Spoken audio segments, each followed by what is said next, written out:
મૌદાના નવાપુરામાં દારૂના કટિંગ પર Gandhinagar state monitoring cell ત્રાટકી.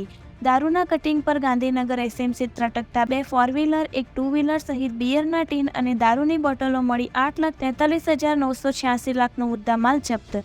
Gandhinagar state monitoring સેલને બાતમી મળી હતી કે મૌદા નવાપુરાનો રાજન તલવાર બહારથી મારુતિ બ્રેઝા કાર મારફતે ગેરકાયદેસર રીતે ભારતીય બનાવટનો વિદેશી દારૂનો જથ્થો મંગાવી મૌદા શહેરમાં મહેશ પરમારના ઘરે પોતાના મળતિયા માણસોથી ઉતારી કારમાં ભરી કટિંગ કરનાર છે. જે બાતમીના આધારે સ્થળ નજીક પોલીસે વોચ ગોઠવી હતી અને બાતમી મળી કાર પહોંચ્યાનું જાણતા જ ગાંધીનગર સ્ટેટ મોનિટરિંગ સેલ દ્વારા દરોડા પાડ્યા હતા.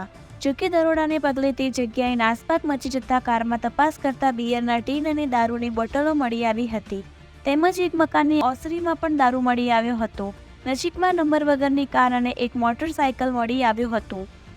પોલીસે દારૂની નાની મોટી બોટલો અને બિયરના ટીન મળી ₹8,43,986નો મુદ્દામાલ કબજે લીધો હતો. વિરોધ ગુનો નોંધી આગળની કાર્યવાહી હાથ ધરી છે. રિપોર્ટર નિસાર શેખ મૌદા.